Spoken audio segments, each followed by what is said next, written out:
نے کشتی کو تجربہ کے لیے اتارا ہوگا تو کتنے اس کو خطرات کے خیالات اس کے دل میں آ رہے ہوں گے، لیکن بلندی کو پانے کے لیے اس انسان کی عقل اتنی جنون اختیار کر گئی کہ پانے کے لیے اس نے کشتی کو سمندر میں ڈال، جو ہو دیکھا جائے گا۔ یہ کس چیز کا جنون ہے؟ بلندی کو پانے کا۔ یہ کس چیز کی محبت ہے؟ عقل و شعور کو اڑانے کا، پروان چڑھانے کا، آسمان پر اپنی کمندیں ڈالنے کا، گرہوں اور سیاروں پر اپنی حکومت قائم کرنے کا۔ انہو کان ظلوما جہولا۔ یہ انسان اس چیز میں بھی قدم رکھ دیتا ہے جس کے انجام سے یہ بے خبر ہوتا ہے۔ جنون عشق، اس کے اندر بلندی کو پانے کا اتنا جنون ہے، اس نے اللہ کی امانت کا بوجھ لے لیا اور اٹھا لیا۔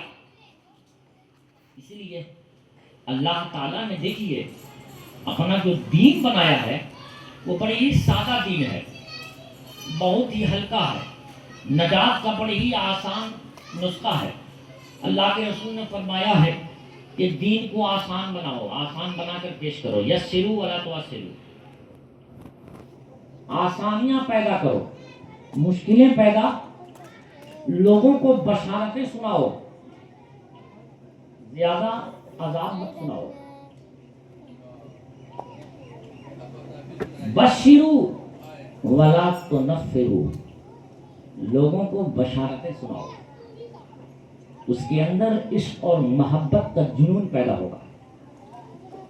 عذابیں زیادہ سناؤ گے تو انزائٹی اور ڈپریشن میں انسان جائے۔ یہ پیغمبر اسلام کی تعلیم ہے، یسروا ولا تعسروا، لوگوں کے لیے آسانیاں پیدا کرو، مشکلات پیدا مت کرو۔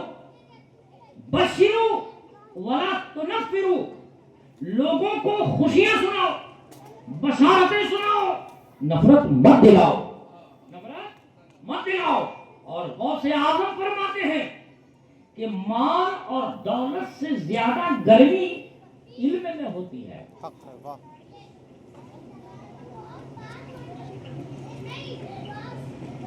اور جب دولت سے زیادہ علم میں گرمی ہوتی ہے تو غوث اعظم نے فرمایا کہ اگر زیادہ علم دکھاؤ گے تو علم میں ہے بہت گرمی اور بہت جلال، لوگ بھاگ جائیں گے، وحشت پیدا ہو جائے گی۔ العلم یوحش، علم وحشت پیدا کرتا ہے، علم وحشت پیدا کرتا ہے۔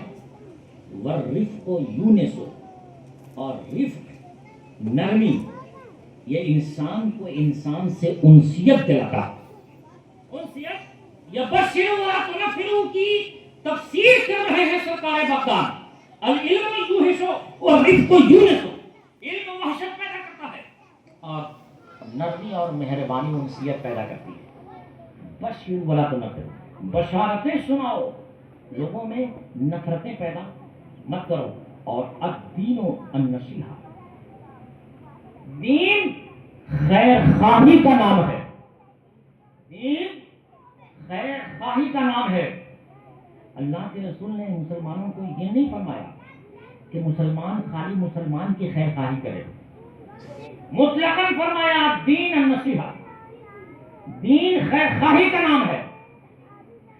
مسلمان ایمان کی شان یہ ہے جو اپنے مسلمان کی بھی خیر خواہی چاہتا ہے اور اپنے غیر کی بھی خیر خواہی چاہتا ہے۔ مسلمان یہود کی بھی خیر خواہی چاہتا ہے، عیسائی کی بھی خیر خواہی چاہتا ہے اور دیگر مذاہب والے کی بھی خیر خواہی چاہتا ہے۔ ہر ایک کے خیر خواہی کا لمیٹیشن الگ ہے، لیکن دین تو خیر خواہی کا نام ہے، دین خیر خواہی کا نام ہے۔ اللہ کے رسول صلی اللہ علیہ وسلم نے فرمایا، میں عرض کر رہا تھا کہ یہ دیکھیے کہ انسان کتنا بڑا عاشق ہے۔ گویا قرآن نے جو انسان کو جاہل کہا ہے وہ اس معنی میں نہیں جس معنی میں ہم لفظ جاہل بولتے ہیں، بلکہ اس کا ایک معنی وسیع یہ ہے کہ یہ انسان بہت بڑا عاشق ہے بلندیوں کو پا لینے کا، بلندیوں کو یہ اپنے ارادہ و اختیار سے کیا نہیں پا لیا، اور آپ دیکھ لیجیے کہ انسان نے کیا نہیں پا لیا۔ اور ہم علم دین حاصل کرنا ہم پر فرض ہے، ہم پر، لیکن وقت کی پکار کے تحت علماء کرام نے اب اکثر مدرسے سے متصل آدھونک شکشا اور تعلیم کے لیے بھی اسکول قائم فرما رہے ہیں۔ کیوں؟ اس لیے کہ دین خیر خواہی کا نام ہے۔ انسان دین کو دین کے لیے حاصل کرے، یہ روزی روٹی کے لیے ہو جائے گا، اور پھر اسی سے متصل دینی تعلیم ہو، تاکہ آج بدقسمتی سے کہہ لیجیے یا کم نصیبی کہہ لیجیے کہ مدرسوں میں صرف مان لیجیے کہ دینی تعلیم ہوتی تھی،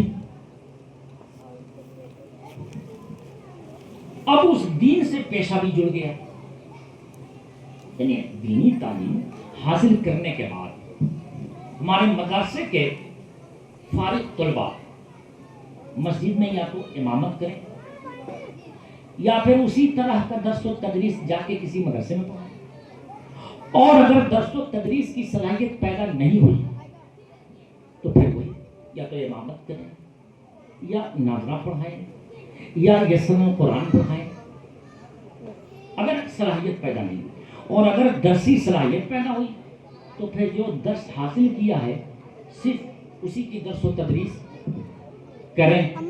اب اس میں آپ سمجھ لیجیے کہ اس میں دنیا بھی شامل ہو گئی، یعنی دل میں علم دین جو حاصل کیا جانے لگا وہ دنیا حاصل کرنے کی مجبوری ہے، ایک مجبوری آ گئی۔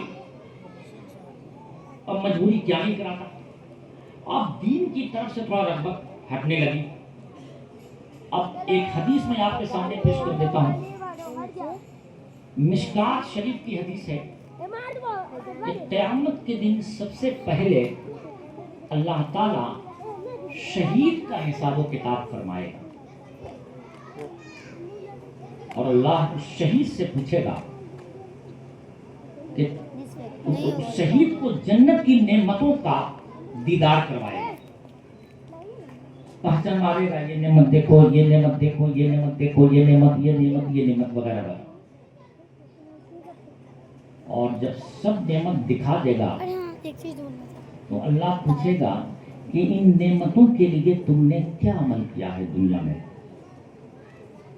شہید کہے گا اللہ تعالیٰ میں تیرے لیے تیری راہ میں اپنی جان کو قربان کیا تھا۔ اللہ ارشاد فرمائے گا تم نے میری راہ میں میرے لیے جہاد نہیں کیا تھا، تم نے جہاد اس لیے کیا تھا کہ تم جری کہے جاؤ، بہادر کہے جاؤ، وہ دنیا میں تمہیں بہادر کہہ لیا گیا، اور اس کے بعد فرشتوں کو حکم دے گا کہ اسے جہنم میں ڈالو۔ اس کے بعد اس عالم کو حاضر بارگاہ رب العزت کیا جائے گا جس نے علم دین حاصل کیا، حاصل کروایا، پڑھا اور پڑھایا۔ ایک قاری قرآن کو خدا کی بارگاہ میں حاضر کیا جائے گا جس نے قرآن پڑھا، دوسروں کو پڑھایا۔ اللہ تعالیٰ اسے بھی جنت کی نعمتوں کا سیر کرائے گا، اور آخر میں پھر پوچھے گا کہ تم نے ان نعمتوں کے لیے دنیا میں کیا کیا تھا؟ وہ قاری قرآن اور عالم دین عرض کرے گا مولا میں نے تیرے لیے علم دین حاصل کیا اور تیرے لیے لوگوں کو پڑھایا لکھایا۔ اللہ ارشاد فرمائے گا کہ یہ سب تم نے میرے لیے نہیں کیا تھا،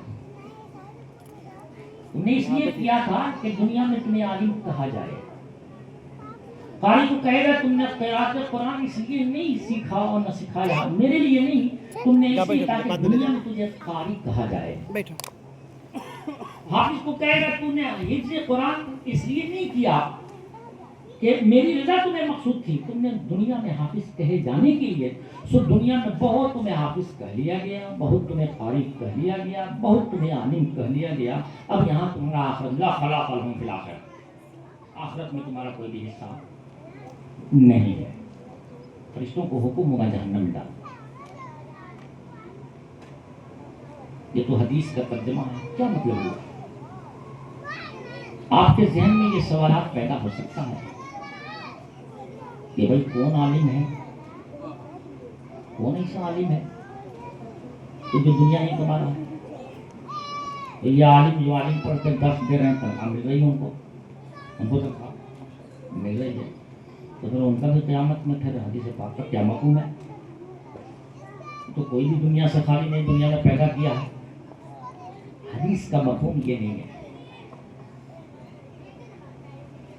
دنیا ہی اور دنیا بھی، اس کا فرق کر لیجئے تو حدیث کا مفہوم آپ کو سمجھ میں آ جائے۔ مطلب یہ نہیں ہے کہ دنیا کو ایک دم سے بالائے طاق رکھ کے کوئی علم دین حاصل کرے اور اس کے بعد امامت کی کوئی عالم تنخواہ نہ لے، درس و تدریس کرے اور کوئی تنخواہ نہ لے۔ اس حدیث کا مفہوم یہ نہیں ہے، بلکہ دیکھیے غوث اعظم، اب غوث اعظم کو سن لیجیے، یعنی غوث اعظم کی ہر جگہ رہنمائی ملے گی۔ غوث اعظم کا ایک قول ہے، غوث اعظم فرماتے ہیں کہ جو دین کے بدلے دنیا چاہتا ہے اسے دنیا تو مل جائے گی، لیکن جو دنیا کے بدلے یعنی دنیا کے ذریعے دین چاہتا ہے اسے دین نہیں ملنے والا، اسے دین نہیں ملنے والا۔ یعنی ایک شخص عالم ہے، وہ یہ چاہتا ہے کہ لوگ مجھے عالم جانیں، لوگ مجھے اس بات سے متہم نہ کریں کہ عالم ہو کر کے بھی یہ لوگوں کو حق بات نہیں بتاتا۔ ایک مالدار خدا کی راہ میں خرچ کرتا ہے اور اس کے عوض میں یہ چاہتا ہے کہ دنیا والے مجھے بخیل نہ کہیں، یعنی انسان ہے، بشر بہرحال بشر ہے، وہ یہ چاہتا ہے کہ جو میں نیکیاں کرتا ہوں تو میرا ذکر بروں میں نہ ہو، نیکیوں میں ہو۔ یہ ہوا دین کے بدلے دنیا چاہنا، یعنی دین کے بدلے صرف دنیا چاہنا نہیں، دین کے بدلے دنیا بھی چاہنا۔ برائی میں میرا نام نہ آئے، خیانت کاروں میں میرا نام نہ آئے۔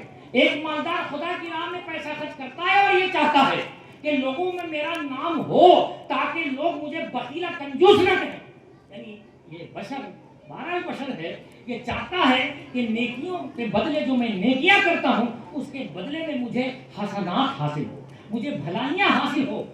یہ اللہ تعالیٰ نے اس کو منع نہیں فرمایا۔ اللہ تعالیٰ نے اس حدیث کا یہ مفہوم نہیں ہے کہ ایک عالم اس نیت سے چاہتا ہے کہ مجھے لوگ عالم جانیں تب بھی قیامت کے دن اسے جہنم میں ڈال دیا جائے گا۔ ایک قاری قرآن اس لیے قاری کہلانا چاہتا ہے تاکہ لوگ مجھ سے قرآن سیکھیں، قرآن کے تلفظ کو سیکھیں، قرآن اچھے سے پڑھیں۔ ایک حافظ اس لیے چاہتا ہے کہ لوگ مجھے حافظ کہیں تاکہ قرآن مجھ سے سیکھیں۔ ایک مالدار پیسہ خرچ کر کے یہ چاہتا ہے کہ لوگ مجھے دیکھ کے شاید جو دنیا میں دوسرے بخیل لوگ ہیں شاید ان کے اندر بھی خرچ کرنے کا جذبہ پیدا ہو، یعنی نیکیوں کے بدلے حسنات کو وہ چاہتا ہے۔ یعنی یہ نہیں ہونا چاہیے کہ صرف دنیا ہی چاہتا ہے، صرف دنیا ہی چاہتا ہے، بلکہ دنیا بھی چاہتا ہے۔ تو دنیا بھی چاہنا اس حدیث میں یہ منع نہیں کیا گیا، دنیا ہی چاہنا حدیث کا یہ مفہوم ہے کہ یہ صرف دنیا ہی کو چاہے۔ اگر ایسا ہو رہا تھا کہ یہ رفتہ رفتہ ہم صرف علم دین کے ذریعے دنیا ہی حاصل کرنا چاہ رہے تھے تو پھر ہمارے اکابرین اور ان معاونین اور ان جفاکار اور محنت کشوں کا ہم پر احسان ہے جنہوں نے مدرسہ سے متصل ماڈرن تعلیم کے لیے اسکول کو جاری کیا اور دنیاوی تعلیم دیا تاکہ دین برائے دین ہو، دین حاصل خدا اور رسول کے لیے کریں تاکہ آخرت کا ذخیرہ حاصل ہو اور دنیا کے لیے حاصل کر لیا جائے۔ تو اس طرح ہم دین کی اچھی طرح سے خدمت کر سکتے ہیں، دنیا کی بغیر لالچ کیے ہوئے، اور واقعی کسی فقہ کرام نے فرمایا کہ امامت کی تنخواہ لینی جائز ہے، لیکن اگر امامت کی تنخواہ کوئی نہ لے اور فی سبیل اللہ امامت کرے تو فقہ فرماتے ہیں یہ تو بہت افضل ہے، بہت افضل ہے۔ تو دین دین کے لیے حاصل ہو اور دنیا دنیا کی، تو یہ مدرسوں میں دین اور دنیا کو پارلیمنٹ کی شکل میں لا کر کے اختیار کیا جا رہا ہے تاکہ دین دین کے لیے حاصل ہو۔ تو اللہ تعالیٰ غیب سے مدد فرماتا ہے۔ ہم اس نہج اور اس طریقے پر جا رہے ہیں کہ دنیا کو بھی ہم ساتھ، تاکہ یہ جو کہ دین صرف دنیا کے لیے بن کے رہ گیا تھا، دنیا ہی حاصل کرنے کے لیے، تو مولوی برادری سے یہ کمنٹ اور یہ الزام تراشی ختم ہو جائے۔ دنیا دنیا کے لیے اور دین۔ اب جو علم دین حاصل کرنا فرض ہے، اسلام نے یہ نہیں کہا کہ مسلمان کا ہر فرد عالم دین ہی بن جائے، بلکہ بقدر ضرورت علم دین حاصل کرنا اسلام نے فرض فرمایا ہے۔ اب بقدر ضرورت کیا ہے بھائی؟ اگر کوئی حاجی حج کرنا چاہتا ہے، اس پہ حج کی تعلیم لینی فرض ہے، حج کے مسائل کی تعلیم لینی فرض ہے۔ رمضان آ رہا ہے، روزے کی تعلیم حاصل کرنا ہر مسلمان پر مرد ہو یا عورت فرض ہے۔ زکوٰۃ بقدر ضرورت زکوٰۃ کی تعلیم لینی یہ ہر مسلمان پر فرض ہے۔ کیا ہم اتنا بھی کر رہے ہیں؟ نہیں کر رہے۔ ہر مسلمان مرد اور عورت پر فرض ہے نماز کی تعلیم لینا، جتنے میں ایمان بچ جائے اتنے ایمان کی تفصیلی تعلیم لینا فرض ہے۔ ہر مسلمان مرد اور عورت پر فرض ہے۔ یہ 8 سالہ کورس عالم کا کرنا فرض نہیں، اللہ تعالیٰ اس کے پیغمبر نے فرمایا بقدر ضرورت۔ تو کہاں آج حاصل کر رہا ہے مسلمان؟ ایجوکیٹ نہیں۔ ہمیں اپنی اس غلطی کا اعتراف ہے، اس نقص اور اس کمی کا مولوی برادری کو اعتراف کر لینا چاہیے کہ صدیوں سے ہم نے اپنی قوم کو بقدر ضرورت علم دین سے ایجوکیٹ نہیں کیا۔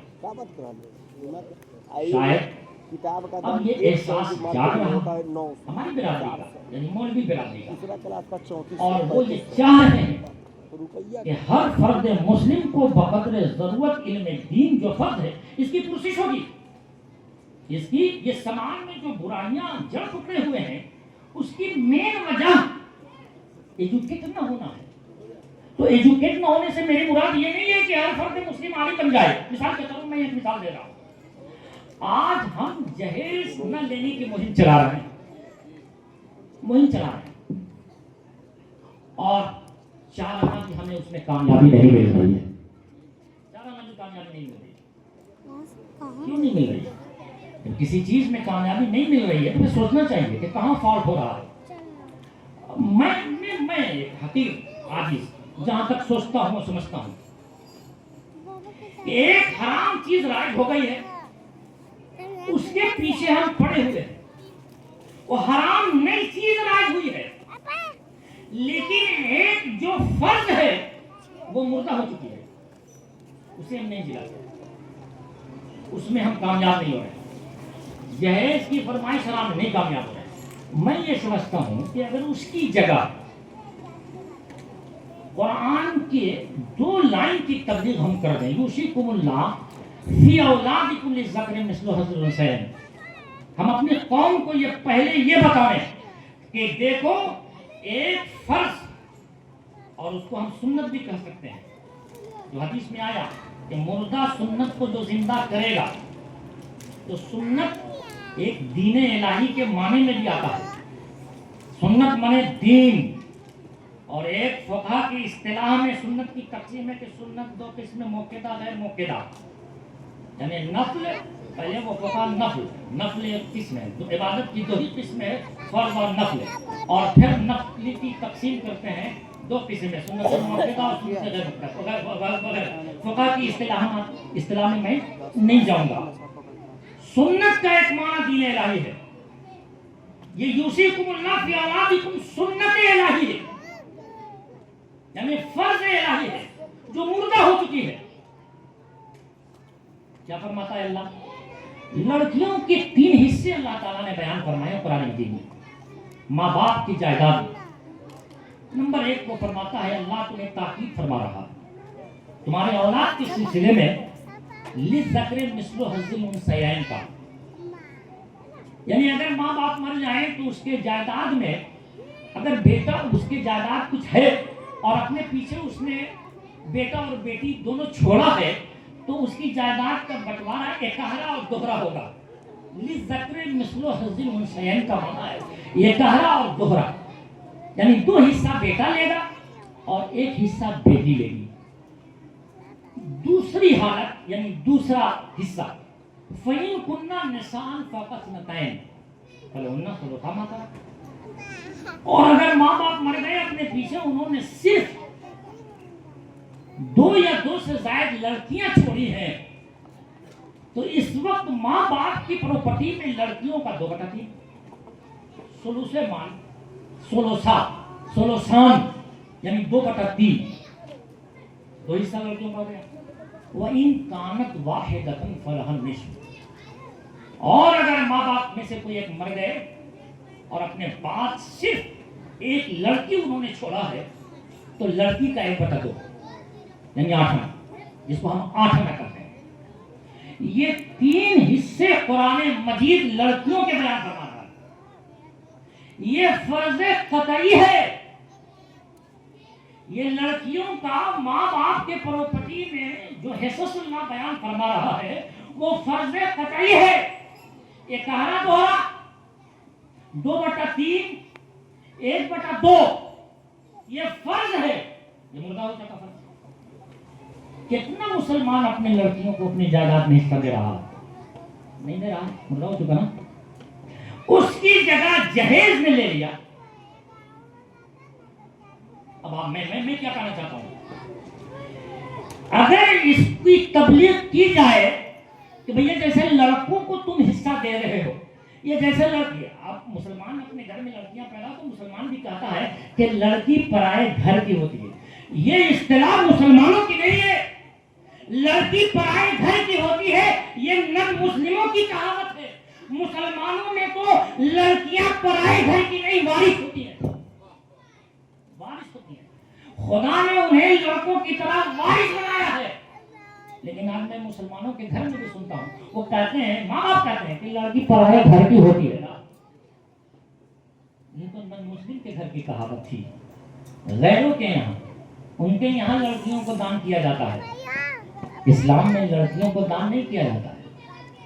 لبرل پیدا کیا ہے انسان کو اللہ تعالیٰ نے، کوئی غلام بنا کے پیدا نہیں کیا ہے، غلامیت کو تو اسلام نے ختم کیا ہے۔ لبرل، اللہ نے انسان کو اصلاً لبرل پیدا کیا ہے، آزاد پیدا فرمایا ہے، بہت کم احکام نافذ فرمائے ہیں انسانوں کو۔ تو اللہ تعالیٰ نے یہ لڑکیوں کے حصے بیان فرمائے، ہم اس کو مردہ کر دیا، ہم نے نہیں دیا۔ اگر اس کی تبلیغ ہو اور دیا جائے دختری لڑکیوں کو تو میں یہ سمجھتا ہوں کہ دھیرے دھیرے جہیز کی فرمائش بھی ختم ہو جائے گی، وہ اس لیے کہ پھر سماج میں یہ باور ہو جائے گا، ہر لڑکا یہ سمجھے گا کہ لڑکی سوئر سکسم ہوتی ہے، سسرال میں اس کی عزت اور قدر بھی بڑھ جائے گی۔ اور میں یہ سمجھتا ہوں کہ یہ جو آئے دن طلاقیں ہوتی ہیں اس کا بھی قلع کما ہو جائے گا، اس لیے کہ ہر سسرال اور لڑکے والے اور شوہر یہ سمجھے گا کہ بھائی ابھی چھوڑوں گا میں کہ اس کی پراپرٹی لا کے بیٹھ جائے گی، نہ بھابھی کا تن سنے گی، نہ بھابھی بھائی کا مہر کی محتاج ہے یہ، اور نہ بھابھی کی محتاج ہے، میکے میں تو اس کی دختری ہے، اس کی تو پراپرٹی ہے۔ تو طلاق میں سمجھتا ہوں کہ وہ بھی اس کا بھی ریشیو کم ہو جائے گا، بلکہ نہ کے برابر ہو جائے گا۔ ہمارے سماج میں پھر کوئی بیوہ بیٹھ کے نہیں آئے گی، ورنہ تو بیوہ ہوگی ہی نہیں، اور اگر بیوہ ہوگی نہیں تو وہی جو 14 سالہ عرب کا ماحول ہے جو آج تک چلا رہا کہ بیوہ سے نکاح کرنا سماج اپنی خوش قسمتی سمجھے گا. اگر جو کری دی جائے تو پھر بیوہ سے اس وقت بھی جو 1400 سال پہلے عہد رسالت کا ماحول تھا، اسی عہد رسالت میں پھر ہم بھی جینے لگیں گے کہ بیوہ سے پھر نکاح کرنا بھی خوش قسمتی سمجھے جانے لگے اگر لڑکیوں کو دفتری دی جائے تو. اور پھر جہیز کی مانگ بھی ختم ہو جائے گی کہ اس کا تو حصہ ہے، بیٹی کا تو حصہ ہے، کتنا پراپرٹی 10 لاکھ 20 لاکھ جو بھی ہو ہے نا بھائی مائکے میں. تو اب تو لڑکا والا سوچے گا یار جہیز مانگنا تو ٹھیک نہیں ہے، لڑکی کا تو وہی ہے، ماں باپ ختم ہو گئے، جیسے لڑکا والی سے ایسے لڑکی ہو، ملنا تو وہی ہے. میں یہ سمجھتا ہوں کہ آٹومیٹک ایک فرض کی بیج اگر بو دی جائے تو حرمت کا چین اور کڑیاں ختم ہو سکتی ہیں. میں یہ سمجھتا ہوں، میری ناقص رائے ہے.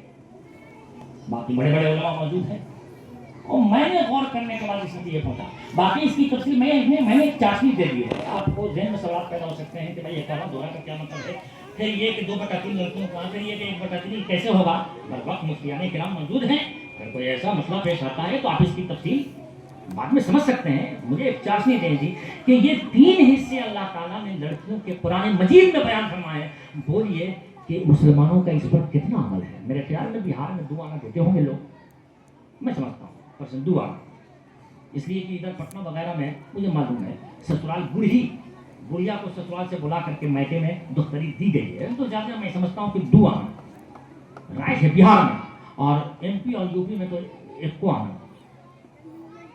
تو لڑکیوں کا کوئی حصے نہیں جانتے وہ. اب بولیے کہ یہ مسلمان ہے، ایمان رکھتا ہے خدا پر، انبیاء پر ایمان رکھتا ہے، اللہ کے کلام مجید پر ایمان رکھتا ہے. شاید اس کی روح کو یہ خبر نہیں ہے کہ اللہ تعالیٰ نے لڑکیوں کا بطور فرض حصص بیان فرمایا قرآن مجید. آپ 4 پارہ کھول کر کے یوسف اللہ فی اولاد دیکھ سکتے ہیں، آپ اس کو پڑھ سکتے ہیں.